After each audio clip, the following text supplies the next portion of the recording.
네, 정치권 동향을 대기자의 시선으로 짚어보는 기자 대기자 시간입니다. 오늘도 최병묵 전 TV조선 해설위원, 성환용 한겨레 신문 선임 기자 두 분과 함께하겠습니다. 어서 오십시오. 반갑습니다. 네, 안녕하세요.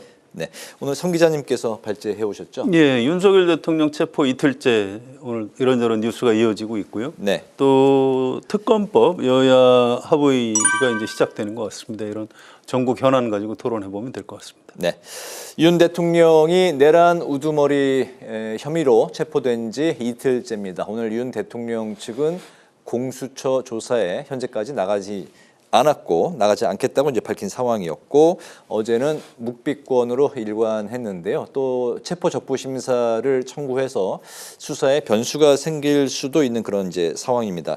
공수처가 체포 영장 시한 48시간 안에 구속영장을 청구하거나 아니면 석방을 해야 하는데, 현재 상황 오후 5시에 체포 적부 심사가 들어갔고, 구속영장 청구는 공수처는 그동안은 안 한다, 이런 입장을 밝혔습니다. 좀 어떻게 오늘 상황 쭉 어떻게 지켜보셨습니까? 아니, 지금부터는요, 이제 법 절차에 따라서 이루어지는 겁니다. 네.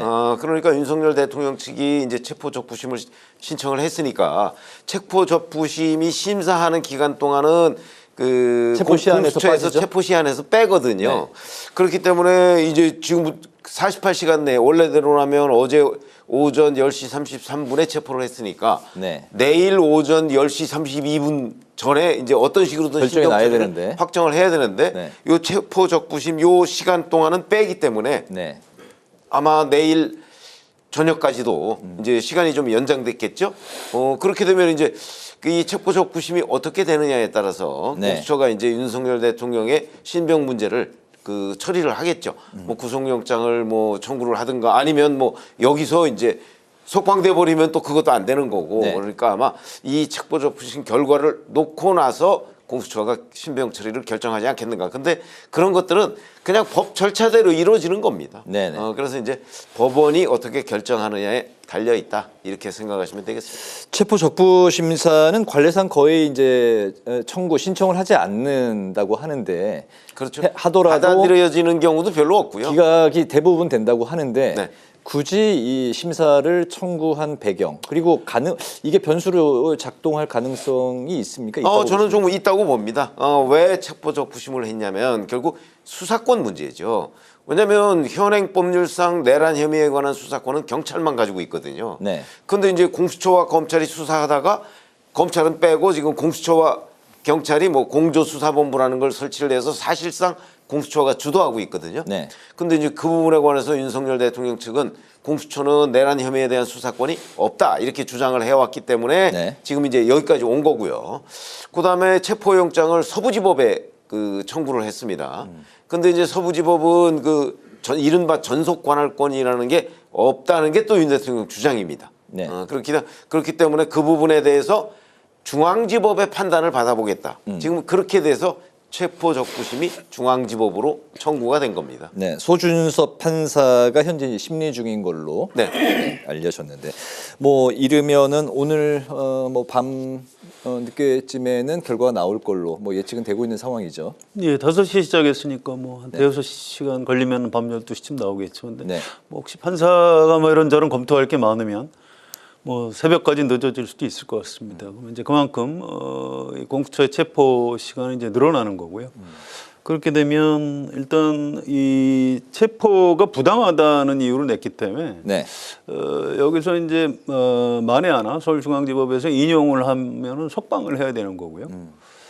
그렇지 않고 이제 기각을 하면 그 이후에 구속영장을 청구를 하겠죠. 그래서 이게 이제 17일이나 아니면 혹시 시간이 늘어지면 18일로 네. 구속영장 청구 시기가 좀 늦어질 수 있는 것 아닌가. 법조인들도 이게 인용될 가능성이 그렇게 높지는 않다고 합니다. 그런데 뭐 우리나라 정치, 우리나라 법원 예측이 잘 안 되는 분야이기 때문에 아무튼 결론이 나오고 나면 그 다음부터 우리가 좀 생각해 보면 될 것 같습니다. 네, 앞서서 이제 윤 대통령이 체포 직후에 휴대전화로 찍은 이제 동영상이 공개가 됐었는데, 공수처 수사는 인정할 수 없다고 강조했고, 또 유혈 사태를 막기 위해서 이제 출석을 한다, SNS에는 또 계엄의 정당성을 이제 주장하기도 하고 장문의 자필 편지도 올라왔습니다. 연이은 이런 윤 대통령 측의 입장 발표 이번 수사에 좀 영향이 있을까요? 어떻게 보세요? 글쎄 뭐 별로 없을 것 같은데요. 일단 공수처 수사 자체가 뭐 불법이다. 뭐 그런데 물리적 충돌이 걱정이 돼서 내가 일단 간다. 뭔가 좀 앞뒤가 안 맞는 것 같아요. 불법이면 응하면 안 되는 거죠. 근데 뭐 그건 그거대로 응하겠다. 네, 그런데 또 불법이다. 뭐 이렇게 불법을 3번이나 강조했더라고요. 네. 지금 뭐 설득력이 없는 것 같고요. 또 그 장문의 그 자필 편지를 공개했는데 핵심 내용이 한마디로 이 부정선거, 선거 부정선거 때문에 내가 비상계엄을 했다. 뭐 이런 얘기입니다. 근데 이게 이제 계엄했을 때 성명에 그런 내용이 있어서 좀 상당히 충격을 받았는데 지금 시간이 상당히 흘렀는데도 지금도 여전히 부정선거 음모론을 믿고 있는 거예요. 그래서 아니 이게 도대체 어떻게 된 건지 굉장히 궁금하고요. 이 부정선거 유튜브를 만드는 사람들은 사실은 그게 이제 진실이라고 믿고 만드는 사람들도 있겠지만 장사 속도 상당히 있다고 저는 생각을 합니다. 그런데 이제 그걸 본 윤석열 대통령이 이 부정선거 맞다라고 지금도 확신하고 있고 그것 때문에 비상계엄을 했다는 얘기를 어제 굉장히 강렬하게 했어요. 그래서 이제 이렇게 되면 뭐 국민의힘이나 이제 이런 쪽이 좀 난처할 거예요. 물어볼 수밖에 없습니다. 자, 윤석열 대통령이 지금도 부정선거라고 확신하고 있는데 그럼 국민의힘도 지난 총선이 부정선거였다고 생각하시는 건지. 지금 이제 기자들이 정치인들한테 물어보고 있는데 그 부분은 대답을 잘 안 해요. 아니 그건 아니고 이 네. 수사가 불법이라는 거다 이렇게 직접 답변을 잘 못 하고 있습니다. 그래서 좀 굉장히 좀 딱한 이 좀 상황이 좀 벌어지고 있다. 뭐 이 말씀을 드리고 싶습니다. 네, 대통령의 이제 육성이 담긴 동영상 그리고 장문의 자필 편지 계속 이런 게 이제 나오는 거는 현재 재판과 수사에 이런 걸 공개하는 게 유리하다고 판단을 했기 때문이겠죠. 그렇죠. 아니 재판과 수사에서 유리하다는 것보다는 이제 지지층을 결집시키는 데 도움이 될 것이다. 아마 이런 판단을 하고 있는 것으로 보여요. 지지층의 결집을 그렇죠. 그러니까 이제 일종의 여론전이죠. 뭐 수사와 재판이야 뭐 지금 윤석열 대통령이 뭐 이래라 저래라 할 수 있는 입장이 아니잖아요. 그러니까 그 외에 법률적인 측면은 법률적인 측면대로 굴러가는데 네. 그게 아니고 이 여론이라는 측면에서 그 본인에 대한 지지율 내지는 국민의힘에 대한 지지율 뭐 이런 것들을 좀 응축시키려고 하는 것 아닌가. 네. 그런 것들이 이제 유사시 앞으로 정치 일정이 여러 가지로 이제 변동성이 높잖아요. 그런데도 아마 도움이 된다 이렇게 생각하는 걸로 보입니다. 네네. 오늘 그 한 여론조사 이제 결과가 이제 나온 게 있는데 눈길을 끄는 게 국민의힘이 민주당을 오차범위 안에서 역전을 한 게 이제 오랜만에 이렇게 나왔습니다. 그건 이게 뭐 의미가 있는. 그건 뭐 오차범위 내이기 때문에 이제 그 사실상 같은 거다 이렇게 얘기를 할 수가 있는 거고요. 다만 이제 그 12월 3일에 비상계엄 선포 및 철회 이후에 네. 한 달이 훨씬 더 넘었는데 그 이후에 줄곧 그 민주당이 사실 이게 주도한 정국이었거든요. 네. 뭐 탄핵부터 해서 뭐 여러 가지.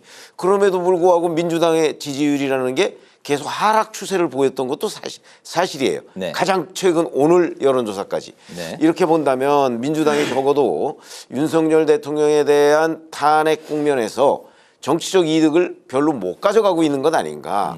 그 부분은 이제 그동안 보여줬던 여러 가지의 무리수 내지는 자 이렇게 되면 이제 조기 대선을 통해서 민주당이 정권 교체를 할 수 있다. 뭐 이거를 너무 좀 김칫국을 일찍 마신 것 아닌가. 그 부분에 대한 유권자들의 평가가 매우 냉정해진 것 아닌가 이렇게 생각이 듭니다. 국민의힘을 지지하는 분들이 이제 여론조사 응답률이 보수 성향 지지층들이 높아지면서 그렇게 이른바 보수 결집이라고 얘기를 할 수 있는 겁니다. 이게 과거에도 이제 정치적으로 이렇게 대립이 격화하면은 좀 위기감을 느끼는 쪽에서 결집을 하거든요. 네. 지금은 윤석열 대통령이 체포가 됐으니까 좀 평소에 보수 성향을 가진 유권자들이 여론조사를 하면 응답률이 올라가는 거죠. 그래서 네. 국민의힘 지지도가 올라가는 거고요. 이게 당분간은 뭐 내일도 한국갤럽 조사 결과가 나올 텐데 아마 비슷한 결과가 나올 걸로 추정이 됩니다. 그런데 제가 좀 전에 이제 부정선거 그 얘기하고 이거하고 좀 관련이 있어서 한 말씀만 좀 더 드리면 국민의힘을 지금 지지하는 응답자들 중에서도 과연 이 부정선거였다 지난 총선이 이렇게 믿는 분들이 그 중에 또 얼마나 되는지 잘 모르겠어요. 그래서 네. 이게 작년에 옥스퍼드 대학교 출판부에서 올해의 단어로 이렇게 발표를 한 게 있는데 영어로 이제 브레인 랏 좀 어려운 번역이 좀 어렵습니다. 네. 우리말로는 이게 뭐 뇌 썩음 이렇게 번역을 하더라고요. 그러니까 이게 온라인 콘텐츠를 너무 많이 보면 사람이 정신적으로 지적으로 조금 상태가 좀 이상해진다. 이제 이런 거를 의미하는 거라고 합니다. 그런데 오늘 아침에 동아일보의 서영아 국장이라는 분이 이제 이 칼럼을 썼어요. 이 뇌 썩음을 우리가 경계해야 된다. 네. 이 얘기를 하면서 이제 윤석열 대통령 얘기를 쓴 겁니다. 이게 이번에 비상계엄에 이르는 이 오판을 낳아서 지금 온 나라를 흔들고 있는 건데 이게 극우 성향 유튜브에 중독돼서 부정선거 음모론에 빠졌기 때문에 그런 것 아니냐. 이제 이런 문제 제기를 한 겁니다. 그러면서 이제 우리 중노년층들은 알코올과 고혈당, 스트레스 이런 것 때문에 또 전두엽이 더욱 위축돼서 감정 조절 장애 같은 또 인지 능력 후퇴 이런 게 올 수 있다라고 이제 독자들한테 이제 경고를 하는 칼럼을 썼더라고요. 전 이게 굉장히 잘 썼다 싶어서 이 칼럼을 이렇게 제 그 주변 사람들한테 좀 오늘 이렇게 퍼나르고 그랬습니다. 그래서 이 부분은 윤석열 대통령이 좀 고집을 꺾었으면 좋겠어요. 지금도 진짜 부정선거 때문에 저희가 비상계엄을 했다고 확신하고 있는 건지. 뭐 물론 그러니까 어제도 그렇게 얘기를 했겠죠. 근데 네. 일반 국민들, 국민의힘 지지층을 포함해서 우리 다수 국민들 생각하면 좀 너무나 많이 좀 떨어져 있는 것 같습니다. 알겠습니다. 이제 속도를 좀 내도록 하겠습니다. 대통령이 이제 체포된 이후에 이제 국민의힘은 공수처의 영장 집행이 불법이고 공수처장과 국가수사본부장을 검찰이 고발을 한 상황이고 민주당은 민주주의 회복의 신호탄이다. 철저한 수사를 요구한 상황입니다.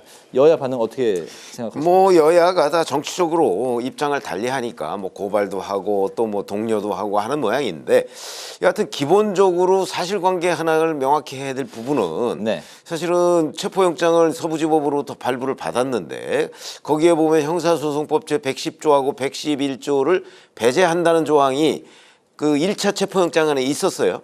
근데 2차 체포영장에서는 그게 빠졌습니다. 그렇게 되면 사실은 한남동 관저로 체포영장을 집행하러 들어가기 위해서는 그 관저의 책임자로부터 그 승낙을 받아야 되거든요. 근데 지금까지 나와 있는 그 언론 보도들을 종합해 보면 그 승낙이 없었던 것으로 보여요. 그때 당시에 그러면 그 경호차장이 경호처 직무대행이니까 차장, 그러니까 경호처장 직무대행의 네. 승낙을 받아야 돼요. 왜냐하면 군사 보안 시설이기 때문에. 근데 그게 없었다 그러면 이게 무단 침입이 되거든요. 네. 그래서 그 부분은 이제 그 군사시설보호법이라는 데에 위반이 되기 때문에 아마 오늘 뭐 체포적부심에서도 그 부분이 다뤄질지 모르겠고 네. 여하튼 이 부분에 관한 위법성 논란은 계속될 걸로 보인다. 그래서 이걸 더군다나 거기에 그 55경비단 단장 뭐 그의 출입 허가 그 위조 논란까지 있어요. 그 네. 위조 논란은 뭐 윤석열 대통령 변호인단이 아직은 일방적으로 제기한 내용이지만 그런 것까지도 있기 때문에 이 부분은 그 좀 법률적으로 아마 그 윤석열 대통령 측에서 다퉈볼 만하지 않을까 저는 그렇게 생각합니다. 그렇게 보시는군요. 국방부에서는 위조한 게 아니고 정상적으로 이루어졌다라고 이제 확인을 해줬고요. 그런데 이게 저는 뭐 여야가 뭐 항상 정치 공세는 있을 수 있습니다. 네. 그런데 약간의 좀 금도가 필요해요. 이미 공수처의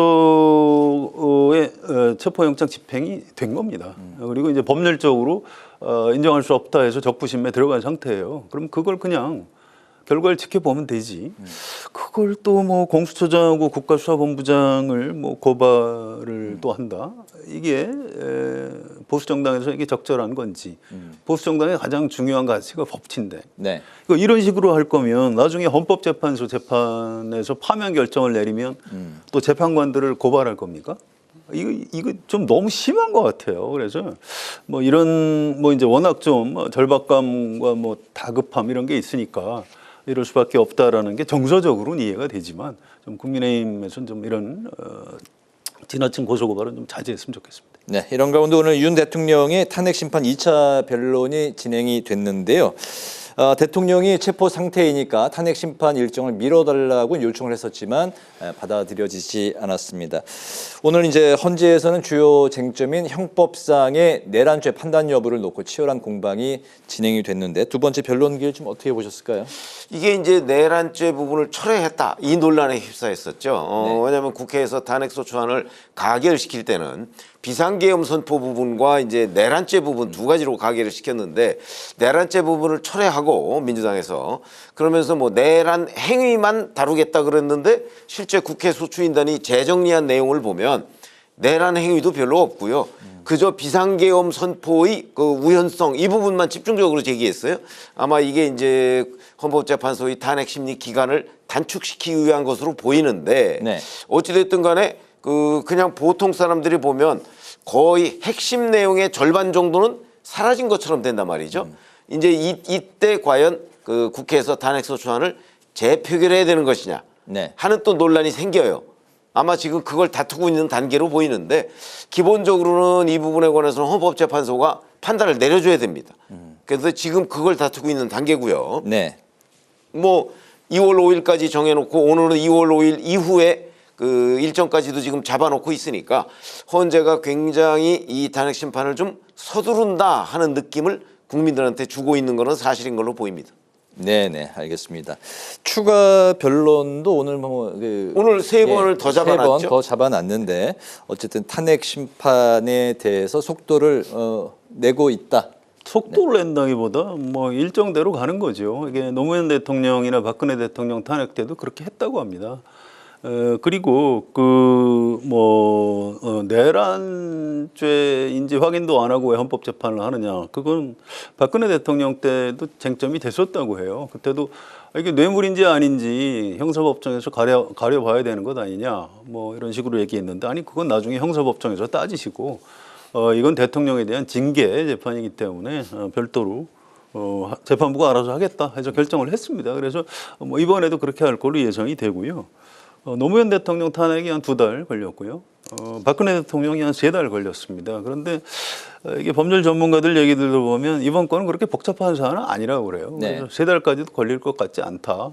그래서 뭐 3월 말 전에는 탄핵 심판 결론이 나오지 않을까 이렇게 예측들을 하고 있는 것 같고요. 네. 뭐 그 헌법재판소로서는 이제 정상적인 일정 시간표에 따라서 지금 뚜벅뚜벅 가고 있다. 뭐 이렇게 설명을 하고 있는 것 같습니다. 네. 3월 말 최 의원님도 지난번 방송에서 3월 말 정도까지는 아니 그걸 이제 4월 18일에 네. 문영배 재판관 두 명이 재판관하고 이제 이미선 되는데. 재판관의 임기가 끝나니까 끝나는데, 네. 그 전에 어떤 식으로든 결론을 내려고 하지 않을까 하는 예상이죠. 네. 헌법재판소의 탄핵 심리가 언제 끝나냐 하는 문제는요. 아무리 열심히 취재해도 맞춘 적이 별로 없습니다. 제 기자 경험으로도. 네, 어쨌든 이제 두 분의 예상은 3월 그러니까 말에 이제 그 가능성이 예상의 있다. 기준이라는 네. 것이 4월 18일 2명의 임기가 끝나니까 그 전 아마 이런 정도가 제일 정확한 표현일 겁니다. 그리고 재판부는 속도를 내고 있는 것 같다라는 이제 말씀을 네. 이제 하셨습니다. 오늘 국민의힘이 자체적인 계엄특검법을 108명 전원 이름으로 이제 발의하기로 내일 발의하기로 이제 했는데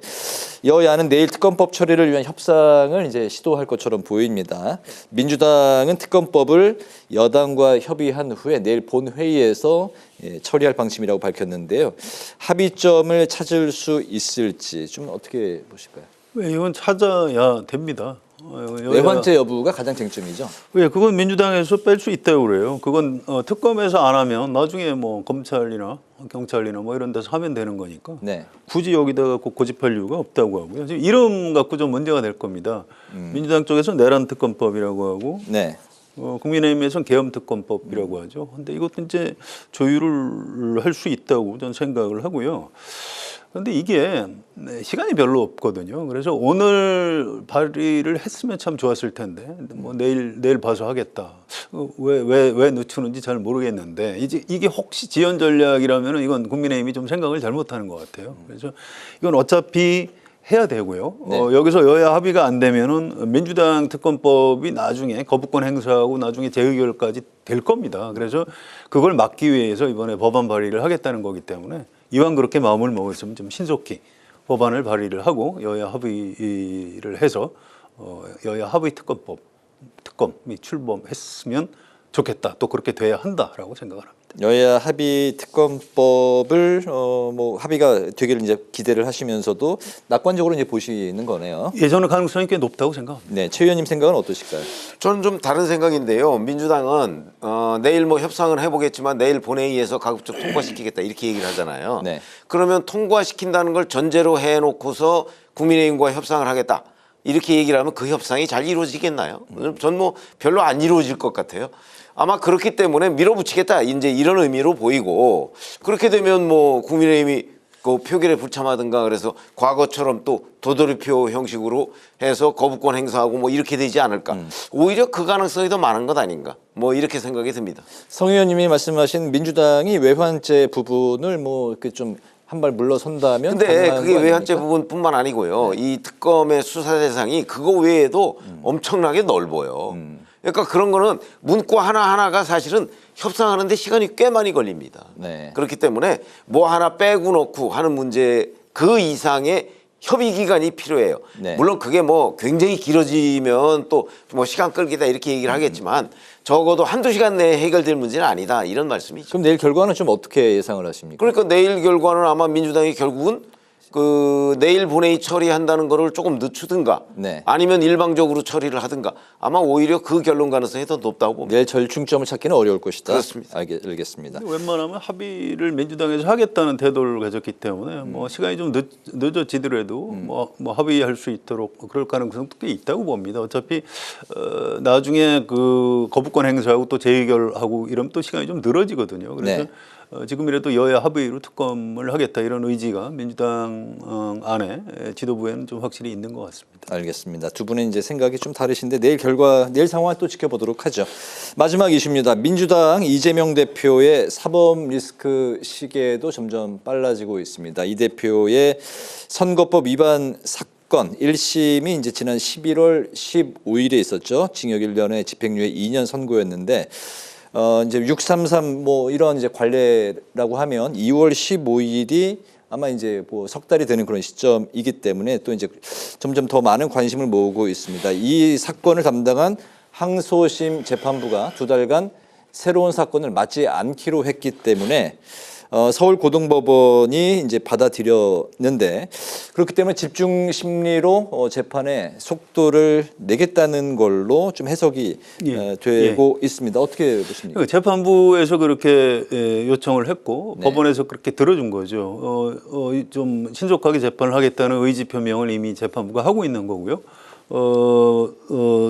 그 결론을 좀 빨리 내려야 되겠다 이런 의사 표시라고 해석을 해도 무리가 없습니다. 아주 잘된 일이고요. 네. 이게 2심뿐만 아니고 나중에 이제 뭐 상고 어느 쪽에서 하든 또 대법원 판결까지 갈 가능성이 있는데 그때도 대법원에서 시간 끌지 말고 좀 신속하게 해서 결론을 내려야 되는 사안이다 이렇게 생각을 합니다. 그러면 석 달은 2월 15일인데 그때까지는 결과가 2심이 진행이 될 거라고 보십니까? 예, 뭐 그때까지 될 가능성이 있다고 봐야죠. 지금 재판부가 이렇게까지 의지를 보이고 있는 걸 보면. 네네. 최 의원님. 근데 이제 문제는 이재명 대표 쪽에서 재판을 지연시키려고 할 가능성이 대단히 높기 때문에 그러면 이제 뭐 재판부 기피 신청이나 뭐 이런 것들이 이제 들어갈 수 있거든요. 네. 그러면 그거를 이제 서울고등법원 재판부가 어떻게 받아줄 것이냐. 그거는 예를 들어서 기피 신청을 정상적으로 처리하려면 그것만 가지고서도 2-3달이 또 필요합니다. 그런데 그렇지 않고 약식으로 또 그 기각하는 방법도 있거든요. 네. 그러니까 결국 고등법원의 의지가 상당히 중요한데 또 이제 그 이재명 대표 측에서 그러니까 피고인 측에서 어떻게 여러 가지의 또 다양한 방식의 그 지연 전술을 쓰느냐 뭐 이런 거하고 다 연관돼 있는 문제예요. 2월 15일을 넘길 가능성도 있다고 저는 보시는군요. 2월 15일까지는 안 될 걸로 보이고요. 아, 그 전에는 왜냐하면 나을 것 고등법원이 3월 12일까지 새로운 사건을 받지 않는다고 그랬기 때문에 네. 아마 3월 12일까지 그 결심 내지는 선고까지도 좀 어려운 것 아닌가. 그래서 결심이라는 게 이제 재판을 끝내고 선고만 남겨두는 상태를 말하잖아요. 네. 아마 그 정도까지를 염두에 둔 것 아닌가 싶습니다. 그러면 2월 15일에 끝나는 게 아니라 3월 12일 이후로도 갈 수 있다. 그러니까 3월 12일까지 재판은 끝내고 네. 아마 선고는 그렇게 되면 뭐 3월 말이나 4월 초가 되지 않을까. 요 정도로 예상을 하는 게 합리적이라고 봅니다. 네네. 알겠습니다. 아무튼 뭐 그 정치는 생물이라고 하니까 뭐 앞으로 한치 앞을 볼 수 없는 상황들이 계속해서 이어지고 있는 격동의 그런 시간인데요. 오늘 마무리로 두 분의 한 줄 논평 듣도록 하겠습니다. 최 의원님부터 들어볼까요? 네, 지금 뭐 헌재 얘기도 하고요, 법원 얘기도 하는데 헌재는 윤석열 대통령의 뭐 탄핵 심판, 법원은 이재명 대표의 선거법 2심, 또 이제 경우에 따라서는 3심까지도 이렇게 얘기를 하고 있잖아요. 네. 그래서 이제 그게 어떤 게 빨리 나오느냐에 따라서 두 사람의 운명이 갈릴 수도 있고 뭐 이런 여러 가지의 그 변수들을 함축하고 있습니다. 그래서 제 오늘 한 줄 논평은 헌재와 법원의 속도전으로 하겠습니다. 네, 성 의원님. 네, 금방 우리가 이재명 대표 재판 얘기를 했었는데요. 이게 나경원 의원이 6년 전 원내대표 시절에 국회에서 법안 처리 과정에서 뭐 이른바 뭐 빠루 뭐 이런 장면이 좀 있었거든요. 그래서 남부지방법원에 기소가 됐는데 재판 아직 1심 선고도 안 나왔어요. 그래서 이게 도대체 6년 전 사건을 왜 1심 선고도 안 하는지, 남부지법에서 나경원 의원을 봐주려고 그러는 건지, 정치적으로 예민하니까 안 끼려고 그러는 건지, 이게 도대체 뭐 하는 건지 모르겠어요. 저는 판사들의 직무유기, 이게 대한민국 사회의 가장 큰 문제라고 생각을 합니다. 그래서 유죄면 유죄, 무죄면 무죄, 결론을 내려줘야 될 거 아니에요. 그래서 오늘 제 한 줄 논평은 지연된 정의는 정의가 아니다라고 하겠습니다. 네, 알겠습니다. 기자 대기자 이제 마칠 시간이 됐습니다. 지금까지 최병묵 전 TV조선 해설위원, 성환용 한겨레 신문 선임 기자 두 분과 함께 오늘의 전국 현안 살펴봤습니다. 오늘 두 분 말씀 잘 들었습니다. 감사합니다.